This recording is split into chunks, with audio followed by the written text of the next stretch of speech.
Meus amigos, vocês já ouviram a expressão cavar a própria cova? Então, foi justamente isso que o Fluminense fez antes e durante a partida contra o Flamengo.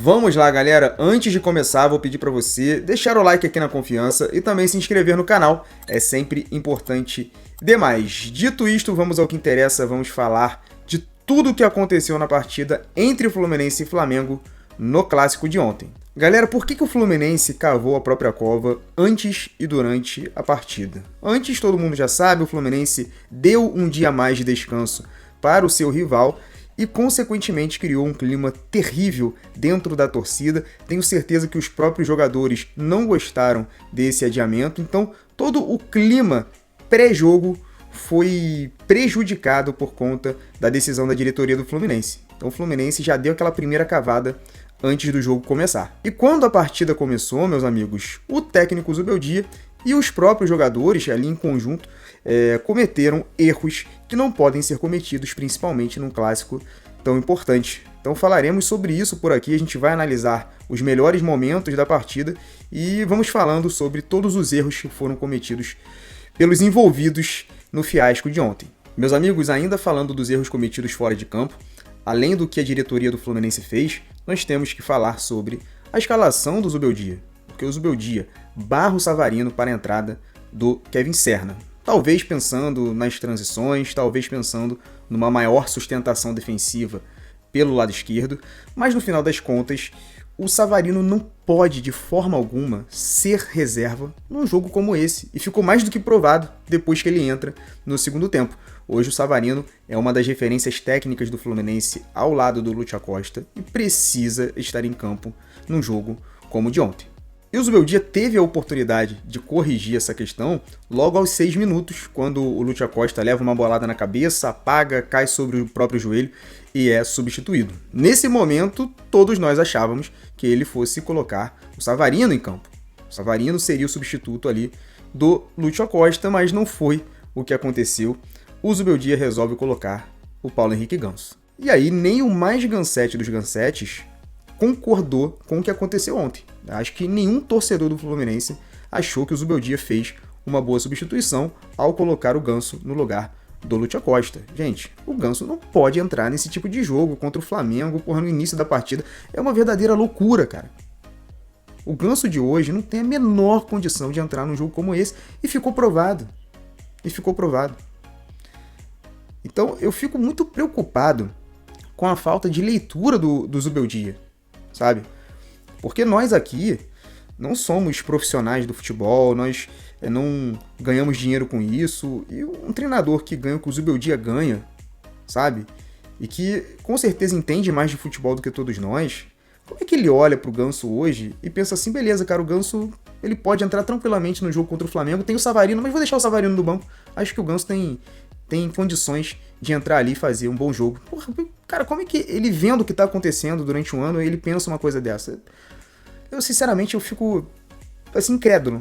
Eu não consigo entender, pessoal. Não consigo entender e o Fluminense foi punido por conta disso. O Fluminense entrou enfraquecido com a saída do Savarino já de início e o Fluminense se enfraqueceu ainda mais com a saída do Lúcio Acosta e a entrada do Paulo Henrique Ganso. Continuando com os erros do Fluminense, logo aos 6 minutos a gente tem aqui um erro bizarro do goleiro Fábio. É uma coisa assim ridícula, né, galera?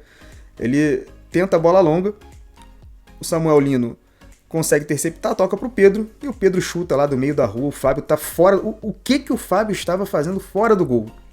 Essa é a pergunta de $1 milhão, né? O que o Fábio estava fazendo fora do gol? Sinceramente, é muito difícil, galera. É muito difícil você começar um clássico, né, perdendo por 1-0, levando um gol patético como esse.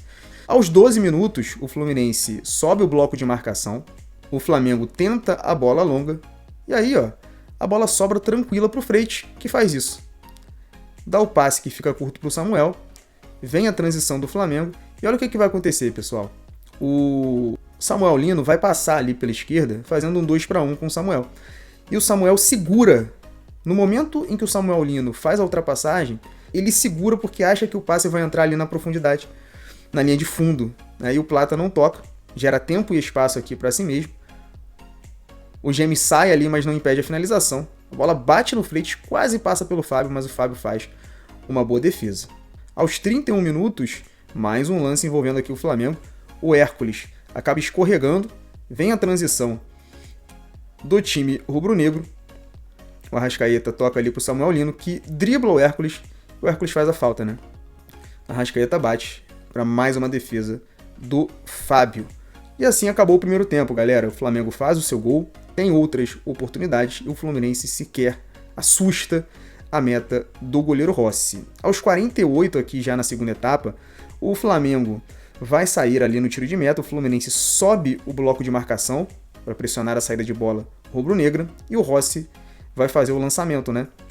Rossi utiliza a bola longa para sair da pressão do Fluminense, o Freitas ganha a primeira bola, só que a segunda bola fica com o Pedro, que aciona o Plata ali em profundidade, ele sai na cara do Fábio e o Fábio faz uma belíssima defesa. E só dava Flamengo, né, meus amigos? Logo aos 50 minutos o Flamengo vai fazer o segundo gol. E eu bati muito na tecla aqui que o Fluminense cavou a própria cova, e mais uma vez o Fluminense comete erros bizarros.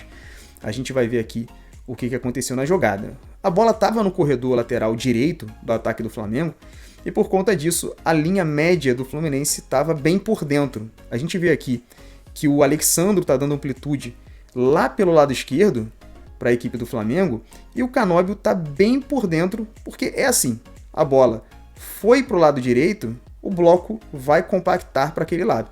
Tá? Então isso aqui é uma coisa completamente normal, e a gente vê que a linha defensiva do Fluminense também está mais para esse lado. O último componente da linha defensiva da direita para a esquerda é o Samuel Xavier, e ele está ali mais por dentro marcando o Arrascaeta.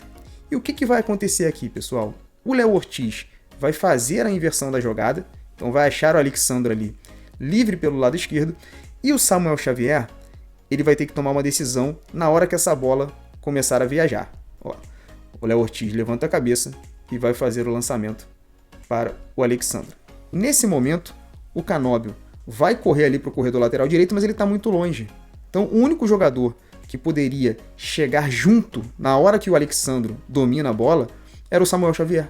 Era o jogador mais próximo ali do lateral rubro-negro. E por que o Samuel Xavier não efetua o salto no Alexandre? Porque ele está marcando o Arrascaeta por dentro e ele fica com medo de expor as costas, de saltar no Alexandre e o Alexandre acionar o Arrascaeta em profundidade nas costas dele. Só que isso daqui é uma leitura equivocada, pessoal, porque o Martinelli já estava chegando ali no lance e poderia efetuar a marcação do Arrascaeta. A gente vai ver aqui, ó, na hora que sai o lançamento, olha só, sai o lançamento, o Martinelli já está por ali.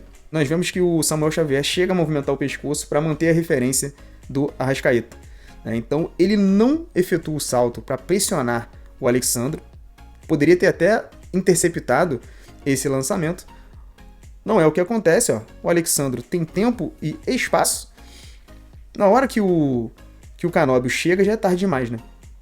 E aí a gente vai para a outra lambança que acontece ali no meio da nossa área. Percebam o seguinte, pessoal. No momento que sai o lançamento, o Pedro vai se meter ali entre os dois zagueiros do Fluminense. Ele está entre o Gêmeos e o Freitas. E olha só, eu quero que vocês percebam o comportamento do Freitas, pessoal. O Freitas cola no Pedro, a princípio.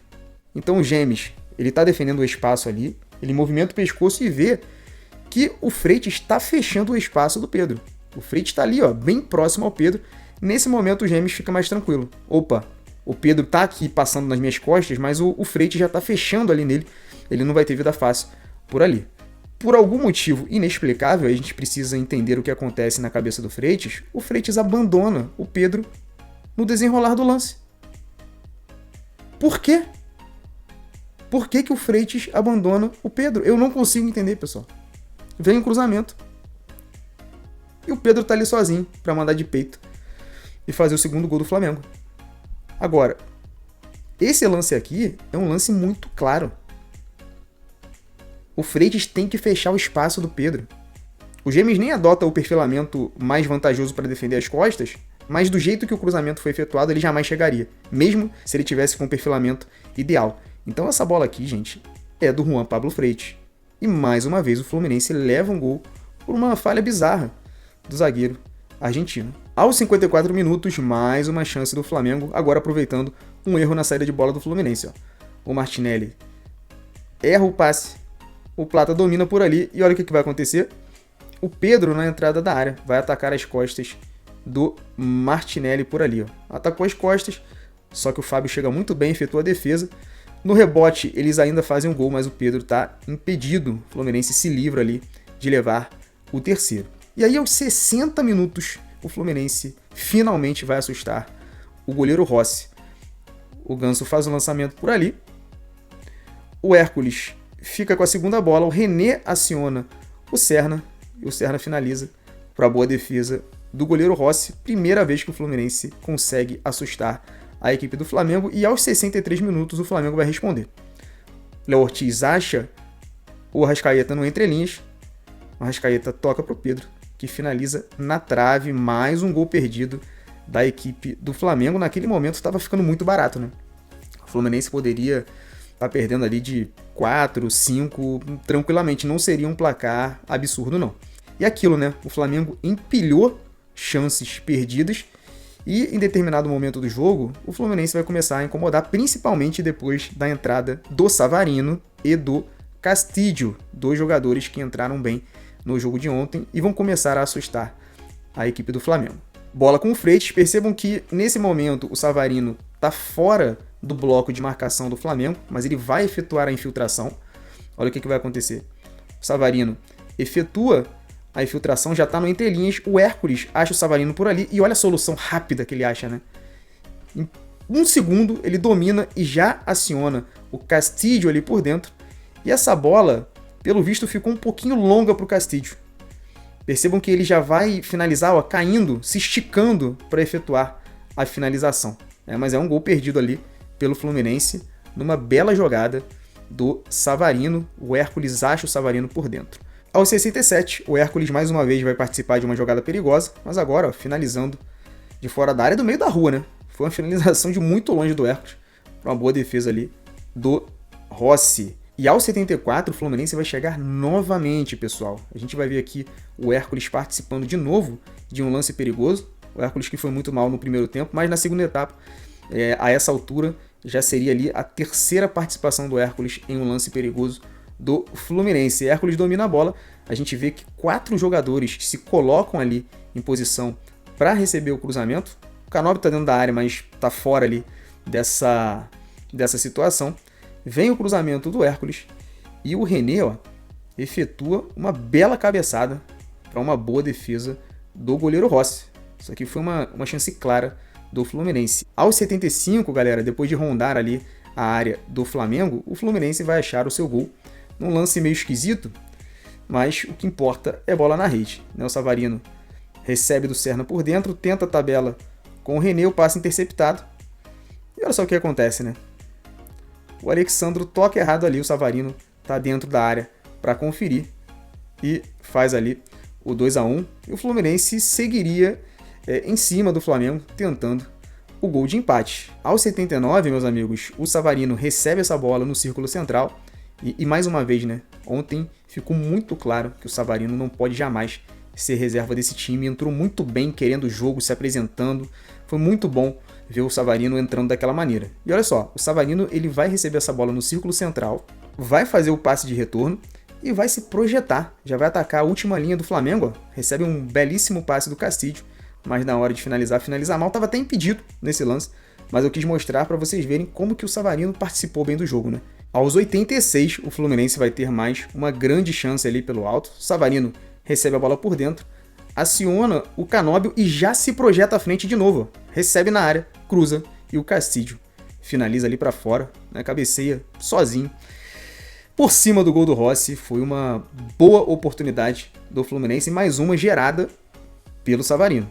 O Flamengo não chegava há bastante tempo, mas aos 90 minutos o Fluminense vai facilitar o trabalho do nosso rival. Ó. A bola vem para o Ganso tenta o drible por dentro, perde a bola e vem a transição do Flamengo. que acaba na finalização defendida pelo Fábio. E aos 92, novamente, pessoal, o Flamengo vai ter aí uma oportunidade. Bola em profundidade para o Bruno Henrique. Ele dribla o Fábio e finaliza para fora. Isso aqui seria checado pelo VAR, né? Porque o auxiliar não levanta a bandeira, mas estava bem no limite ali. Enfim, mais uma boa oportunidade do Flamengo. Aos 93, novamente, o Fluminense vai chegar através de um chute de fora do Hércules, uma boa defesa do Rossi. E aos 96, o Fluminense vai ter mais uma boa oportunidade. Cruzamento do Kevin Serna para a área. Da segunda bola e ela sobra, ó, pro Arana, que finaliza. E o Léo Pereira ali consegue bloquear o chute. E aos 97, mais um cruzamento para a área. Para a cabeçada do Cacídio para fora. Então o que nós vimos aqui, pessoal? Nós vimos um Flamengo que perdeu muitas oportunidades de gol. Teve um certo momento ali que poderia estar 4, 5-0 para o Flamengo. E o Fluminense, depois da entrada do Savarino e do Castilho, cresceu na partida, teve as suas oportunidades, poderia ter empatado aqui no final, porque o Flamengo não conseguiu fazer os seus gols e deixou ali o jogo vivo, no 2-1. Então o Fluminense poderia ter até empatado, vejam só vocês. E no final das contas, fica a lição. Você não pode cometer tantos erros e sair impune como o Fluminense achou que poderia sair. Foram muitos erros cometidos fora de campo, muitos erros cometidos dentro de campo, e a bola pune, como diria Muricy Ramalho. O Fluminense agora tem um jogo decisivo contra o Rivadavia na quarta-feira no Maracanã, e a gente espera que erros não sejam cometidos, que o Fluminense faça tudo certo do início ao fim, para que a gente saia com um resultado positivo, e será essencial para a classificação do Fluminense nessa fase de grupos da Copa Libertadores. É isso, meus amigos, vou ficando por aqui, espero que vocês tenham gostado de mais essa análise. Inscreva-se no canal, dê o like no vídeo e ative o sininho das notificações para ficar ligado em tudo que rola por aqui. Beleza, pessoal? Tamo junto, saudações tricolores e até a próxima. Valeu! Correr, corre cualquiera. Jugar al fútbol es más complicado.